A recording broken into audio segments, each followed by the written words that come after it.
नमस्कार, मैं अनामिका संसार हिंदी साहित्यिका में आपका स्वागत है। मेरा ये यूट्यूब चैनल हिंदी साहित्य प्रेमियों के लिए है। इसमें आपको हिंदी साहित्य से जुड़ी ढेर सारी किताबों की जानकारी मिलती रहेगी। आज जो किताब मैं लेकर के आई हूँ उसका नाम है एक आगाज। इसके लेखक हैं नीतीश ओझा। यह एक कहानी संग्रह है। इसमें कुल 23 छोटी छोटी कहानियाँ हैं। इस किताब का कवर देखिए, ऐसा लग रहा है जैसे हम कहानियों के सफ़र पर निकल पड़े हैं। इसका कवर पेज कितना अट्रैक्टिव है जो हमें पढ़ने को प्रेरित करता है। इसके लेखक नीतीश ओझा पेशे से इंजीनियर हैं, लेकिन लिखना इनका पैशन है। ये आजकल बेंगलोर में रहते हैं। लेखक कहते हैं कि इस उलझी हुई ज़िंदगी में कभी कभी वो दिन याद आते हैं और लगता है कि काश, पर काश से अच्छा लफ्ज़ है उम्मीद, और एक आगाज इसी उम्मीद की कहानी है। लेखक ने अपने अनुभवों को कहानी का रूप दिया है। इसमें शायद कुछ वास्तविकता है तो कुछ लेखक की कल्पना।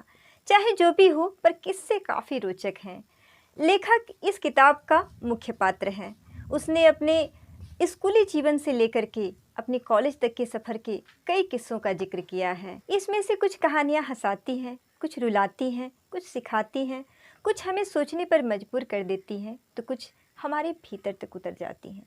जब आप इस किताब को पढ़ेंगे तो ऐसा लगेगा जैसे हमारे भीतर छिपा शख्स कहीं ना कहीं बाहर आ रहा है। हमारे साथ भी इस तरह की घटनाएं घटित होती हैं, लेकिन समय के साथ हम उन्हें भूलने लगते हैं। लेकिन जब हम इस किताब को पढ़ते हैं तो हम अपने स्कूल और कॉलेज के दिनों को याद करने लगते हैं और ऐसा लगता है कि हम वापस फिर से उन्हीं दिनों में पहुँच गए हैं। इस किताब में कई कहानियाँ हैं, कई किस्से हैं जो बहुत अच्छे लगते हैं। इनमें से सभी के बारे में तो नहीं, लेकिन कुछ किस्से मैं आपके साथ जरूर शेयर करना चाहूँगी। इस किताब की पहली कहानी है सफ़र। इसमें लेखक अपने एक सफ़र के बारे में बताते हैं। लेखक उस समय कॉलेज में पढ़ रहे थे और किसी काम से ट्रेन से दिल्ली जा रहे थे। वहाँ उनके बगल में एक अंकल थे। उन्हें फोटोग्राफी का बहुत शौक था। वे स्टेशन में तस्वीरें ले रहे थे। उनके पास एक डिजिटल कैमरा भी था। दोनों के बीच बातचीत शुरू होती है। अंकल पूछते हैं कि बेटा तुम क्या करते हो? तो लेखक ने कहा कि मैं इंजीनियरिंग कर रहा हूँ, उसके बाद यूएस जाने का मन है। तो अंकल ने कहा कि क्या अपने माँ बाप के बगैर रह लोगे? इस पर लेखक ने कहा कि कुछ टाइम के बाद वापस आ जाऊँगा। तो अंकल ने कहा कि लोग अक्सर वापस नहीं आते। मेरा बेटा भी 3 साल से वापस नहीं आया। अंकल बहुत अकेले थे और उनके अकेलेपन ने लेखक के मन को भी छुआ। लेखक को किताबें पढ़ता हुआ देख करके अंकल ने कहा कि क्या तुम्हें पढ़ने लिखने का बहुत शौक़ है? तो लेखक ने कहा हाँ, पढ़ने का भी और लिखने का भी, लेकिन लिखना थोड़ा सा छूट गया है। तो इस पर अंकल ने पूछा कि क्यों, लिखना क्यों छोड़ दिया? तो लेखक ने कहा क्योंकि टाइम नहीं मिलता है, जब टाइम मिलेगा तो फिर से लिखना शुरू करूँगा। तो अंकल ने बड़े संजीदा तरीके से कहा कि टाइम कभी वापस लौट कर नहीं आता। वे अपने बारे में बताते हैं कि कभी उन्हें भी घूमने का और फोटोग्राफी का बहुत शौक़ था। उनकी तस्वीरें प्रदर्शनी पर भी लगती थीं, लेकिन समय निकलता गया और उनके शौक़ पीछे छूट गए। वो अपने शौक़ के लिए, अपने पैशन के लिए कभी समय नहीं निकाल पाए। इसलिए उन्होंने समझाया कि आपको भी अपना पैशन नहीं छोड़ना चाहिए। आज परिस्थिति ऐसी हो गई है कि अंकल के पास समय तो है, लेकिन आज भी असमर्थ हैं। उनके हाथ काँपते हैं, जिससे वे सही से तस्वीरें भी नहीं ले सकते हैं। वे कहते हैं कि बेटा कभी भी अपने माँ बाप को मत भूलना और ना ही अपने पैशन को। इसका प्रभाव ये पड़ा कि लेखक ने अपने पैशन को फिर से शुरू किया। इस सफ़र ने लेखक को अपने पैशन को फिर से अपनाने की प्रेरणा दी। एक छोटी सी कहानी कितनी गहरी सीख देती है कि हम कई बार अपने पैशन को छोड़ देते हैं। कभी हमारे पास समय नहीं मिलता तो कभी हम खुद ही उसे सीरियसली नहीं लेते हैं। कई बार ऐसा होता है कि हम जिसके लिए अपना पैशन छोड़े हैं वही हमें छोड़ के चला जाता है, और जब हमें लगता है कि अब हमारे पास वक्त है तब हम अपने आप को असमर्थ पाते हैं। इसलिए चाहे जो भी हो, अपने पैशन को नहीं छोड़ना चाहिए। कुछ ऐसी कहानियाँ भी हैं जो हमें गुदगुदाती हैं, जिसमें से एक कहानी है कोचिंग वाला इश्क।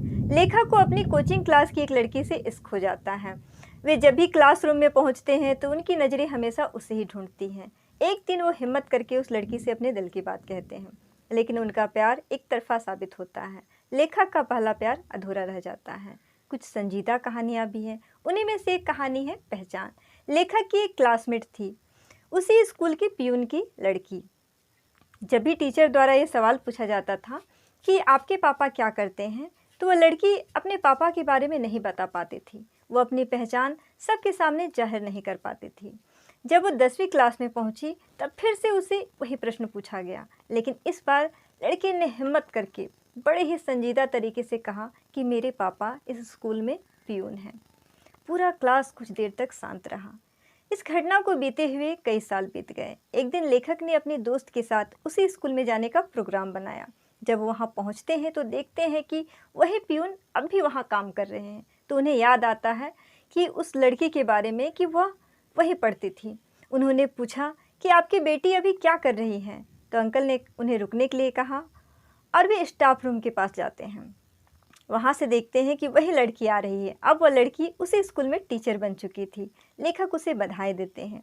वह लड़की बड़े गर्व से कहती है कि आज मैं जो कुछ भी हूँ अपने पापा की वजह से हूँ। उसके पापा की आंखों से आंसू बहने लगते हैं। आज इस मकाम पर पहुंचकर वो बड़े गर्व से कहती, I am really proud of my father. अगर वो अपने पापा की पहचान को और उनके काम को छोटा समझती तो शायद इस मकाम तक कभी नहीं पहुंच पाती। इसी तरह एक कहानी है, सबसे बड़ी गलती। यह कहानी आप लोग पढ़ लीजिएगा, लेकिन इसमें एक लेखक ने बहुत ही गहरी बात कही है कि हमारे द्वारा की गई गलती किसी को याद हो ना हो, हमें हमेशा याद रहती है। एक बहुत ही संजीदा कहानी है माँ। इसमें कैंसर जैसी बीमारी से जूझती एक माँ की कहानी है, जिसका कोई नहीं है सिवाय उसके अपने एक बेटे के अलावा। उसे बहुत चिंता है कि उसके जाने के बाद उसके बेटे का क्या होगा। ये कहानी पढ़िएगा ज़रूर। इसी तरह की बहुत सी कहानियाँ हैं जो बहुत ही रोचक, गंभीर और खूबसूरत भी हैं। इस किताब की कहानियाँ छोटी ज़रूर हैं, लेकिन सीधे दिल को छूती हैं।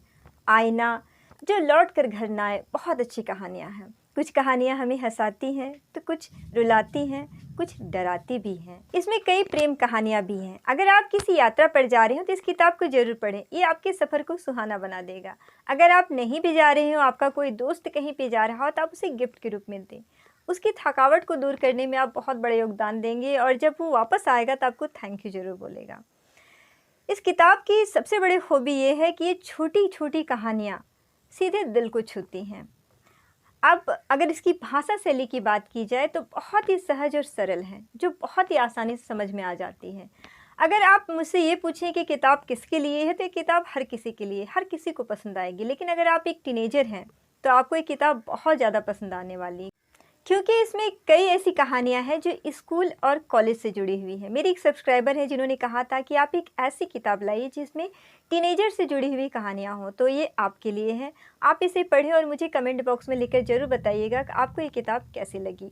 हाँ, एक बात मैं ज़रूर कहना चाहूँगी कि जब आप इस किताब को पढ़ेंगे तो आपके आसपास जितने भी रिश्ते हैं, आपके माता पिता, भाई बहन, दोस्त, उन सब को लेकर के आप नए सिरे से सोचना शुरू कर देंगे।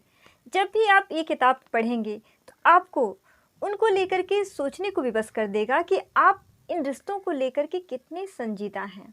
आप इस किताब को मंगाएं और ज़रूर पढ़ें। इसका अमेज़न लिंक मैंने डिस्क्रिप्शन बॉक्स में डाल रखा है। आप वहां जाएं और इस किताब को ख़रीदें और उसे पढ़ें, और इसे पढ़ने के बाद आप अपने रिश्ते को एक नया आगाज़ दें। आज के लिए इतना ही। अगर मेरा ये वीडियो आपको पसंद लगा हो तो इसे लाइक ज़रूर करें और कैसा लगा है कमेंट बॉक्स में लिख करके मुझे ज़रूर बताएं। अगर अब तक आपने इस चैनल को सब्सक्राइब नहीं किया है तो सब्सक्राइब कर लें, साथ ही बेल आइकन को प्रेस कर दें ताकि मेरी वीडियो का पहला नोटिफिकेशन सबसे पहले आपके पास पहुंचे। तब तक किताबें पढ़ते रहिए, किताबों से जुड़े रहिए। बाय।